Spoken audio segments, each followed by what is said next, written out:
Hello guys! Hello Capricorn! Welcome dito sa aking channel. Kapalaran 888 guys, alamin natin kung anong messages, vibration, gabay energy para sa lahat. At ay weekly tarot reading. So, alamin natin Capricorn kung makaresonate ka dito or kung ano yung guidance, ano yung information na gustong ipahiwatig sa'yo. So, in general lang siya. Gamitin natin ang ating intuition sa panonood.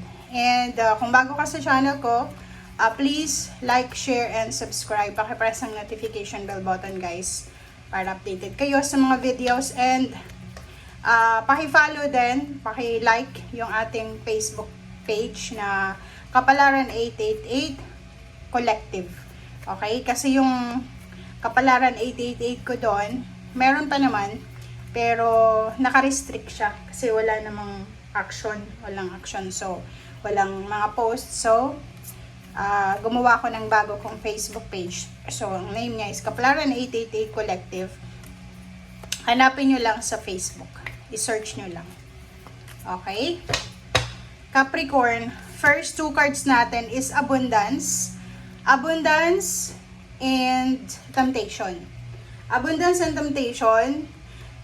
Sinasabi ng baraha sa'yo dito sa abundance card Capricorn, ang sinasabi sa'yo na ihanda mo ang sarili mo para sa paparating na abundance. O pwedeng ihanda mo ang sarili mo sa paparating na selebrasyon, blessings, and alisin mo ang sarili mo sa mga mental blockages, or alisin mo yung mga mental blockages dyan sa isip mo, yung mga bagay-bagay na iniisip mong negative, okay? And i-release mo rin yung sarili mo from insecurities, from pain, heartaches, or anything na negative. Okay? Dito sinasabi ng baraha sa'yo na kailangan mo ding i-detach ang sarili mo sa mga tao, sitwasyon, environment na alam mo na hindi makakatulong sa'yo. Okay? Kasi ang pinaka-focus ngayon sa'yo ng universe is kailangan mong mag-relax. Okay? Ang dami-daming Capricorn ang medyo dami-dami nilang iniisip na negative dahil sa idol sila, 'di ba? Parang ganoon. So, yung time na wala kang ginagawa, make it sure na gamitin natin 'yun sa pagpapahinga. Pagpe-pray, meditate, reflect, spending time sa family, sa friends, or sa nature. Yun, maglakad-lakad ka sa nature, sa bundok, sa dagat, or kung saan pa man. Okay? Temptation, it's the devil. So, dito sinasabi ng baraha na meron ka ba Capricorn ng mga bisyo or unhealthy habits, lifestyle na parang hindi mo pinapansin.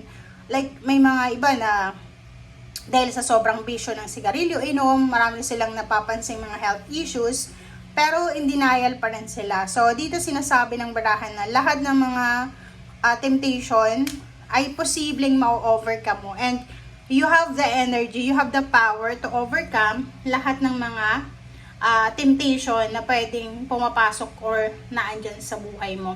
Like yung iba, relationship, may mga temptation ng third party. Sinasabi ng baraha sa'yo na you have the you have the energy, the opportunity para maalis ito sa buhay mo, sa katawan mo. Okay?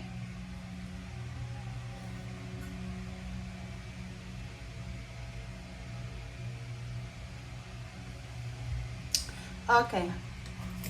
Tingnan natin. Next card. Next tarot. Tingnan natin.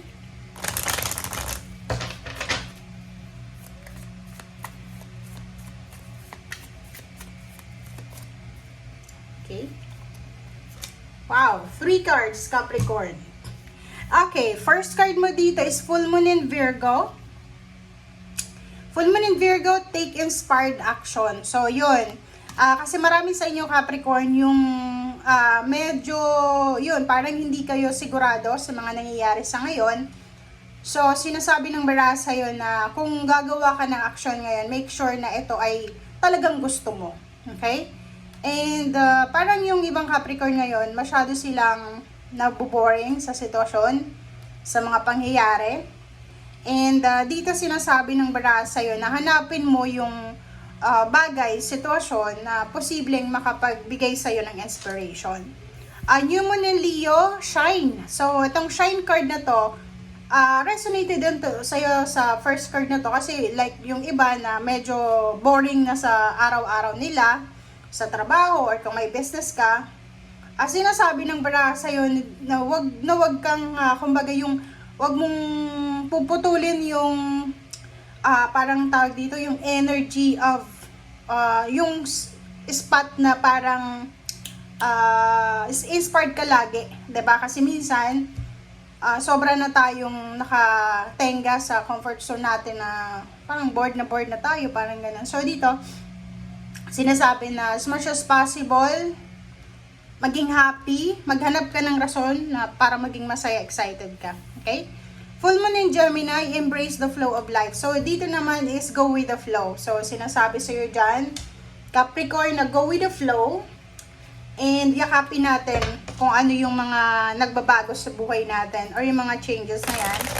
And make sure din na makinig tayo sa sinasabi ng ating intuition. Yung parang ang embrace the flow of life na to, hindi lang yan sa lahat ng Capricorn na, lahat ng zodiac sign makaka-experience na kasi napakaraming retrograde. Venus retrograde, merong Mercury. So, pwedeng may mga mararamdaman tayo. Lahat ng zodiac signs makakaramdam ng pagod, puyat, antok, ng parang pagka-boring, yung parang ang bagal ng sitwasyon. But, pag nakaramdam tayo ng ganon, gamitin natin yon as time to rest, to relax. Okay? Kasi hindi natin dapat kontrolin yung sitwasyon. Okay. Wow! 10 of Wands and Judgment. So, nakikita ko sa'yo dito, isang decision making ang gagawin mo na posibleng magbibigay ito sa'yo ng sobra-sobrang obligasyon. So, parang sinasabi ng barahan na kailangan mong magdesisyon. Like, isa kang anak, mag-iingat ka sa pag-aako ng mga obligations ng pamilya.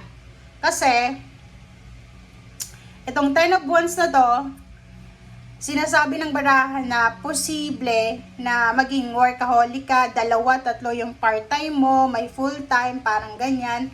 So, itong Judgment card na to, sinasabi ng barahan sa'yo na mag-iingat ka sa pag-aako, pagkuha ng obligasyon na hindi naman para sa'yo. Kasi pwede kang diba dito, sobra kang ma-stress, pwede kang ma-stress dahil sa sobrang obligasyon na hawak mo. So, dahan-dahan lang, huwag nating akuin lahat ng obligations. Okay. Next card natin is Queen of Swords and then 8 of Swords. Diba? So, may iba din ditong Capricorn na sa linggong ito, talagang nakapag-desisyon ka na ayaw mo na ng parang sobra-sobrang paghihirap sa buhay. So, nakikita ko sobra-sobra kang motivated, determinado ka talaga na yumaman. Financially, nakikita ko yun yung pinaka-focus mo sa ngayon. Ang focus mo is yung makaalis ka sa problema financial and magkaroon ng progress yung buhay mo. So, eto, na progress na to, possible siya. Kasi itong chariot na ito is either development, growth, progress, victory, success, recognition, pwedeng travel abroad, diba? In the future, sinasabi ng baraha sa'yo dito na sa mga susunod na buwan at taon, posibleng ikaw ay nasa ibang bansa na or nasa ibang lugar ka na and doon ka na nagtatrabaho, okay? And nakikita ko sa'yo dito, isa sa mga lugar na possible na pwedeng swertehin ka is talagang malayo dyan sa kinalalagyan mo sa ngayon. Hindi naman natin sinasabi na malas ka dyan sa lugar kung nasaan ka, pero mas swertehin ka sa ibang lugar. Okay? Doon mo makukuha yung pagbabago sa financial mo. Okay? Sa usaping relationship, mag-isip ng mabuti. Okay, pag-isipang mabuti kung ano yung mga dapat na gawin sa relationship. Huwag agad magpadalos-dalos kung ikaw ay may karelasyon sa ngayon. Huwag kang magpapakasal ngayon na 2025. Okay? 4 of Swords, sinasabi na mag-reflect tayo, mag-meditate, pag-isipan natin, yan na ba talaga yung relationship na gusto mo? Kasi, etong Ace of Cups na to, lovers, sinasabi na posibleng yung kalibin mo ngayon, hindi naman talaga yung makakatuluyan mo. Buti kang asawa mo na siya ngayon, Pero kung girlfriend, boyfriend pa lang kayo, etong Ace of Cups and Lovers, sinasabi ng barahan na yun nga, pag-isipan mo yung current relationship mo sa ngayon kasi may talagang nakatadhana na para sa'yo. Okay? So, thank you guys for watching. Bye!